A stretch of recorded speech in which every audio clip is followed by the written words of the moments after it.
ಹಾಸನ ಜಿಲ್ಲೆ ರಾಜ್ಯದಲ್ಲಿ ಇವತ್ತು ಪ್ರವಾಸೋದ್ಯಮಕ್ಕೆ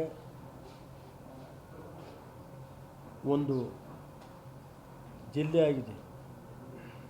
ಇಲ್ಲಿ ಉದಾಹರಣೆಗೆ ಹೇಳೋದಾದರೆ ಬೇಲೂರು ಹಳೇಬೀಡು,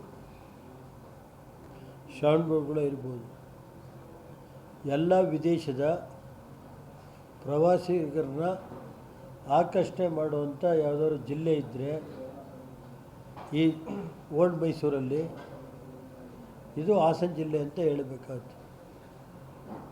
ಈಗ ಕೆಲವು ಏರ್ಪೋರ್ಟ್ ಇದೆ, ಏರ್ಪೋರ್ಟ್ಗೆ ಇಂಟರ್ನ್ಯಾಷನಲ್ ಸ್ಟ್ಯಾಂಡರ್ಡ್ ಮಾಡಬೇಕು ಅಂತ ಮಾಡಿದ್ದೆ, ಅದು ಮಾಡಲಿಲ್ಲ.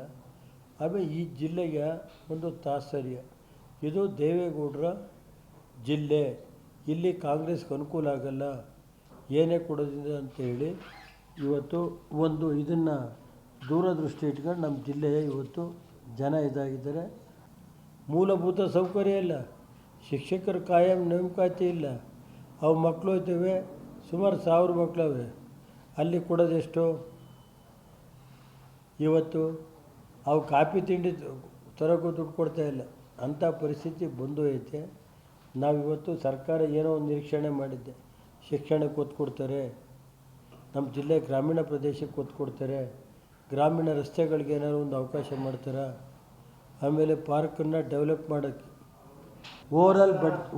ಓವರಾಲ್ ಬಡ್ಜೆಟ್ ಬಗ್ಗೆ ಹೇಳೋದಾದರೆ ರಾಜ್ಯದ ತೆರಿಗೆನ ಇವತ್ತು 5 ಗ್ಯಾರಂಟಿಗೋಸ್ಕರ ರಾಜ್ಯದ ಜನತೆ ಮೇಲೆ ತೆರಿಗೆ ಹೆಚ್ಚು ಮಾಡಿ 3 ಕಾಸಿನ ರೈತರಿಗೆ ಯಾವುದೇ ಕೊಡುಗೆ ಇಲ್ಲ.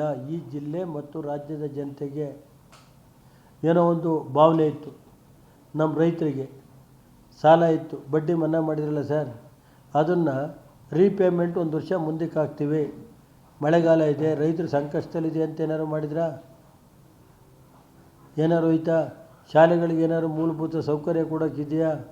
ನಮ್ಮ ಜಿಲ್ಲೆಗೆ ಇದು JDS ಜಿಲ್ಲೆ, ಆ ಜಿಲ್ಲೆಗೇನು ಕೊಟ್ಟರು ಪ್ರಯೋಜನ ಇಲ್ಲ ಅಂಥೇಳಿ ನಮ್ಮ ಜನತೆ ಮೇಲೆ. ಅದಲ್ಲದೆ ಇವತ್ತು ತೆರಿಗೆ, ನಾನೇನೋ ತೆರಿಗೆ ಜಾಸ್ತಿ ಮಾಡಿ ಯಾವುದೋ ಬ್ರ್ಯಾಂಡಿಂಗ್ ಎಲ್ಲ ಒಂದಕ್ಕೆ ಡಬಲ್ ಮಾಡಿದ್ರಲ್ಲ, ಮಾಡಿಬಿಟ್ಟು ಏನಾರು ದುಡ್ಡು ಇಟ್ಕೊಂಡು ನಮಗೇನಾದ್ರು ಕೆಲವು ರೈತರ ಕಾರ್ಯಕ್ರಮ ರೂಪಿಸ್ತಾರೆ ಅಂತ ಮಾಡಿದ್ದೆ, ಅದು ಇಲ್ವಲ್ಲ ಸರ್.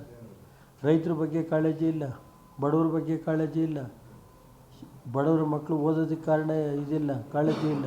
ಬೆಂಗಳೂರಿನಿಂದ ಮಂಗಳೂರುವರೆಗೆ, ಬೀದರ್ನಿಂದ ಚಾಮರಾಜನಗರದವರೆಗೆ ನಿಮ್ಮ ಸುದ್ದಿ ನಿಮ್ಮದೇ ಭಾಷೆಯಲ್ಲಿ. ಕರ್ನಾಟಕ ತಕ್.